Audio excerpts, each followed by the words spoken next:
Your time was different from this. Nicole's marriage is also a business matter for our family. The star of the day, Nicole, was dressed in a pure white gown from a famous brand, radiating happiness at its peak. Seeing her, Father stood up, looking satisfied, and drew everyone's attention. Everyone, listen up. We want to celebrate Nicole and her wonderful fiancé, Ryan, and give them a special gift from us. Mother casually brought out a beautifully decorated wooden box. Nicole, congratulations on your marriage. As our family's pride, we are giving you our villa in Hawaii. A huge cheer and applause erupted, and Nicole, with tears in her eyes, hugged Mother. Father took a heavy key from the box and placed it in Nicole's hand. At that moment, Ryan, Nicole's fiancé standing beside her, stepped forward. Mother, Father, thank you so much. And the revenue from the downtown commercial building you mentioned the other day will also provide an excellent foundation for our new life. We genuinely appreciate it. The relatives murmured for a moment at his words. Of course, Ryan. We're welcoming a capable businessman like you into our family. The assets are happy about it too. I felt the blood drain from my face. That was the very heart of the trust fund, totaling $10 million left by my grandparents. And Father had promised it to a man who was practically a stranger, as if it were his own pocket money. Hearing that, I quietly whispered to Mother, Wait, what does this mean? When I got married a few years ago, it was just a dinner at an Italian restaurant in town and a $500 gift card. The opening line had been said by Mother back then, shocking me. From there, everything moved rapidly. Let's have a grand moving party in Hawaii as soon as next weekend. We'll invite close friends and business partners and make it a big affair. At that suggestion, Nicole gushed with childlike excitement. That's perfect, Mom. We'll order catering from our usual place and get champagne by the dozen. The family's conversation began running wild, unstoppable by anyone. That's right, the poolside at the villa is getting a bit old. Why don't we take this chance to renovate it with marble? Nicole said, and Mother clapped her hands as if she had been waiting for this moment. What a great idea, Nicole. Actually, we have just the right source of funds. She lowered her voice, but still loud enough for everyone present to hear. The collection of antique coins that Grandpa left in his study. Let's have a professional appraise them and sell them. If we show them to an expert, they should fetch a considerable sum. With that money, we can expand the pool. I couldn't believe what I was hearing. That coin collection was a treasure representing Grandpa's life, gathered during his travels around the world. He had often told me while he was alive that each coin held a memory. But Nicole, oblivious to Grandpa's feelings, sparkled with excitement. Wonderful. Then can we buy a jet ski too? I want to ride it with Ryan. Of course. Father nodded expansively this time, as if he were a king. Don't worry. The appraisal documents and provenance certificates for the coins are being kept securely in the bank's safe deposit box. I'll take care of it. Then he casually said something even more frightening. And Nicole, as for the gift tax on the villa, don't worry about that either. I've already told the accountant to pay it out of the trust's reserve funds. Diverting trust funds intended for future generations to pay for personal taxes is a clear illegal act. They saw the assets Grandpa left for future generations only as a convenient wallet to satisfy their own desires. I just silently listened as the family's reckless plan was spoken of, as if it were already a fait accompli. I recalled word for word the certified mail I had sent to Father 3 months ago. It stated that the real estate portfolio, worth a total of $10 million, including the Hawaii villa, would be fully transferred to me on my 30th birthday under the trust. It was a highly procedural and legally binding document prepared by my attorney. Father, having received this letter directly from the postman, barged into my home that night in a rage. Kelly, is this some kind of joke? What do you mean by hiring a lawyer against your own father? When I calmly said, This is a legal process, don't get emotional, Father became even more furious. I don't want to hear any lectures from you. Then, ignoring my attempts to stop him, he tore the envelope containing that important certified mail to shreds right in front of me and threw it into the fireplace. Do you understand now? Your silly fantasies mean nothing to me. I was the only one in the family who was enjoying the party, who knew that it was my 30th birthday. While Nicole and Ryan were talking dreamily about their life in the new vacation home, I was quietly staring at the screen of my smartphone under the table. The moment the digital clock changed from 11:59 to 12 o'clock, the first to react was my smartphone.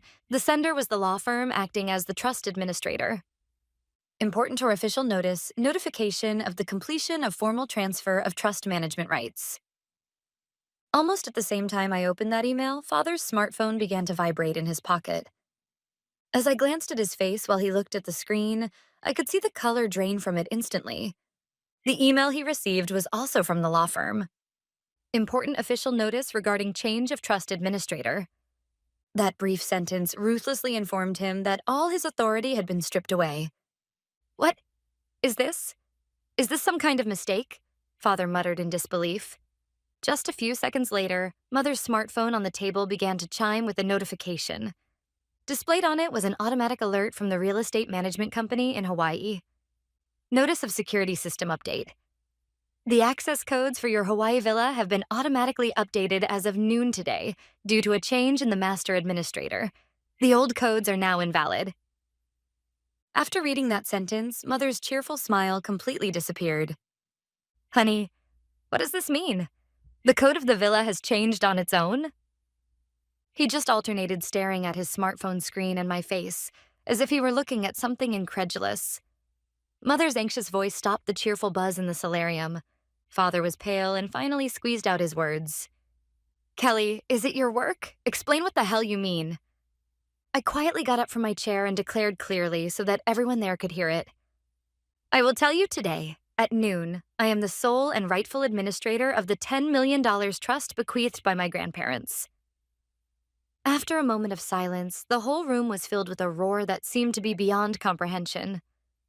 I can hear the whispers of my relatives. Mother approached me in a trembling voice.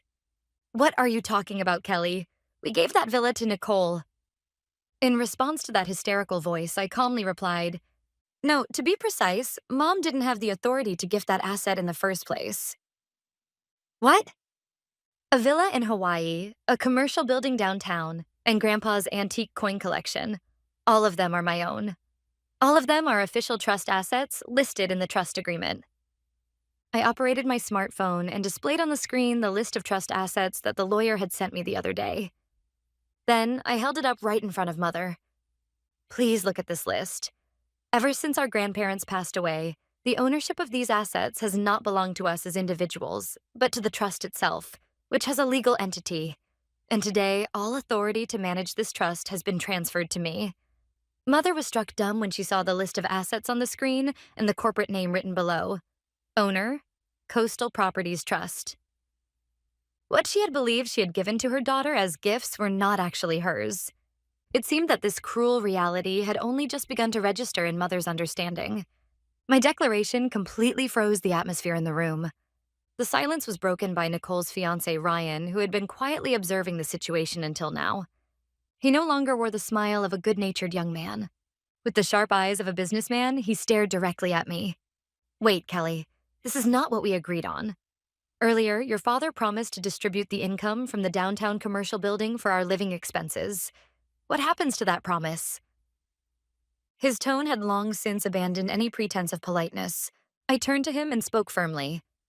That promise has no legal significance. As clearly stated in Article 12 of the Trust's rulebook, all income generated from the trust shall only be used for the maintenance and enhancement of the trust assets and may under no circumstances be distributed to any individual for personal gain. The confidence quickly drained from Ryan's face. I continued, in other words, the $500,000 in annual profits generated by that building will continue to be entirely accumulated in the trust. Not a single dollar will go to you or Nicole. Those words struck a fuse of anger in Nicole. That's a lie. You're just saying whatever you want. Nicole shouted, grabbed her smartphone, and slammed it down on the table. Just watch. I'll log into the security app for the villa and prove to you that it's still ours. She opened the app with practiced ease and typed in her password. But the next moment, a merciless red error message appeared on the screen. Access denied. User privileges unavailable. What? I can't get in. Why? I quietly told my panicking sister the truth. That's what I told you, Nicole. The administrator has changed. As of noon today, the security management of all trust assets, including the villa, has been transferred to me. All access rights have been reset, and issuing new access keys requires my formal approval and mine alone. She had been completely locked out of the place she thought of as her home. The reality finally seemed to shatter Nicole's mind. She slumped weakly in her chair, still clutching her smartphone. As she stood speechless in shock, my own phone quietly signaled an incoming call. Seeing the name displayed on the screen, I knew that this timing was no coincidence. I pressed the call button, switched to speakerphone, and answered the call. Is this Kelly? This is Thompson, the appraiser. Do you have a moment to talk right now? He has been one of the most trusted experts in the family, responsible for managing and appraising the antique coin collection for over 30 years, going back to Grandpa's generation. Yes, Mr. Thompson, that's fine. Everyone is listening. As I spoke, I could see Father's face stiffen. That's good. Actually, I just received official notice from the law firm that you have become the new trustee as of today. I sincerely congratulate you. And honestly, this also finally lifts a weight off my shoulders. Hearing Thompson's words, the relatives exchanged glances. Excuse me, what do you mean? I asked, and Mr. Thompson continued with a sigh. To be honest, over the past few months, your father repeatedly pressured me to secretly sell part of the collection, and I was in a very difficult position. The room went icy cold at his words. Mother looked at Father in disbelief and asked, Honey? Your father said he needed the funds to cover losses from his own stock investments. In particular, he called just yesterday, asking me to sell the most valuable piece in the collection, the 1804 silver dollar, to a private collector he knows, even at half the market price. The 1804 silver dollar. It is the centerpiece of the collection, a museum-quality piece said to be worth no less than $2 million. And Father was trying to secretly sell it, and at an unfairly low price, just to cover his personal losses. Of course, I've always insisted that I couldn't do such a thing without going through the proper trust procedures. But wow, that was a close call. Kelly, I'm really glad you became the administrator. The collection has been protected. Mr. Thompson's final words perfectly exposed, in front of the entire family, the embezzlement Father had been attempting. Father, pale as a sheet, could no longer utter a single word. Our relatives shot him looks filled with a mix of contempt and disappointment. I quietly, yet mercilessly, delivered the final blow to my completely cornered father. When I addressed him, his shoulders twitched. Earlier, you said that the gift tax for the villa for Nicole would be paid from the trust's reserve funds, correct? I continued calmly, as if reading a passage from a financial report prepared by the law firm. The current market valuation of that villa in Hawaii is approximately $3.5 million. According to state law, the gift tax imposed when transferring real estate of this amount is estimated to be at least $500,000. $500,000? A relative gasped. You, Father, intended to withdraw this huge sum of $500,000 from the trust account and use it to pay Nicole's individual taxes. That's right, isn't it? I looked directly into Father's eyes and asked him plainly. However, this is no longer a matter of mere mismanagement. Under trust law, a trustee's act of diverting trust assets for personal gain clearly constitutes embezzlement in the course of duty.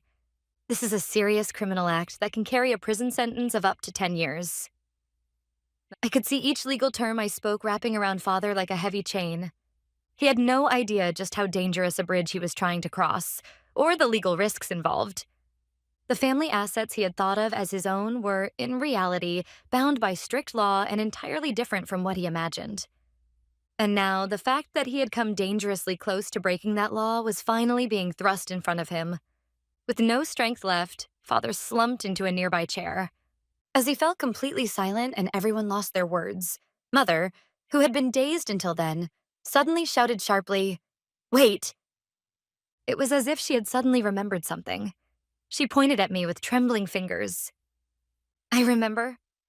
Before Grandfather passed away, he was looking at the trust documents and said, "These assets should be used above all for the family's happiness and welfare." It should have been written in the contract, too. At Mother's words, the relatives who had been awkwardly silent murmured, "Oh." My aunt also began to agree with Mother, saying, "Come to think of it, I feel like I heard something like that too. Emboldened, Mother began to speak rapidly, as if a dam had broken. Nicole's marriage is the greatest happiness for this family. Her building a new home and finding happiness with Ryan, who has social standing, contributes to the welfare of the entire family. Therefore, this villa should be given to Nicole. It perfectly aligns with the purpose of the trust. For a moment, the atmosphere almost swayed in Mother's favor, but I remained completely unfazed. That clause certainly exists, but that's not the point here. I operated my smartphone, opened the PDF file of the trust agreement that I had scanned in advance, and displayed the relevant page on the TV monitor so that everyone could see it. There, just as Mother had said, a sentence was highlighted. Article 3, Purpose of the Trust. The primary purpose of this trust is to enhance the happiness and welfare of the beneficiaries, who are family members. The important part is what comes next. When I operated the remote, the highlighted section moved to the next paragraph.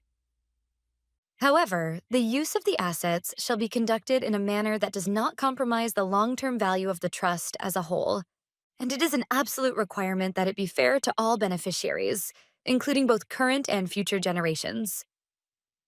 I pointed to the monitor and began a calm explanation. Giving a $3.5 million villa, which accounts for more than 1/3 of the total assets, to a specific beneficiary, Nicole, for free. This is a serious injustice to the other beneficiaries, including myself and any children born in the future. This is a clear violation of the rules. I continued pressing the point.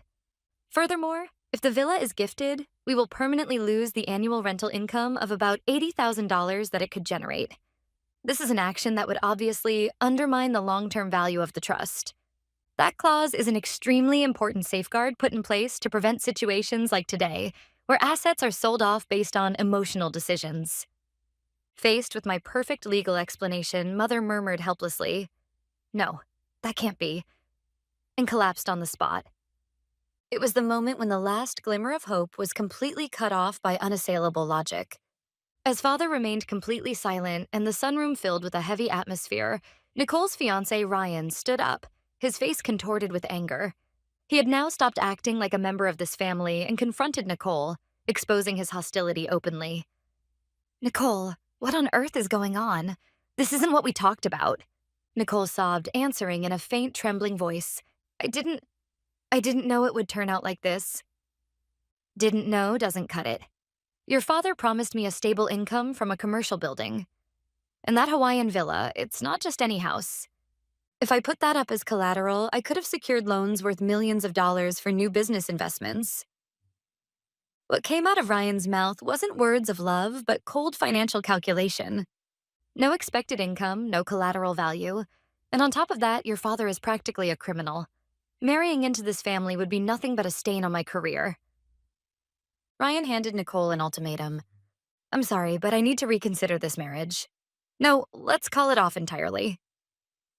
After saying that, he walked briskly out of the sunroom, not sparing anyone another glance. Nicole crumpled to the floor, covering her face, overwhelmed with the ultimate humiliation, having her fiancé break off the engagement in front of her family for money. Seeing her daughter in such a pitiful state, Mother finally snapped, approaching me with a crazed expression.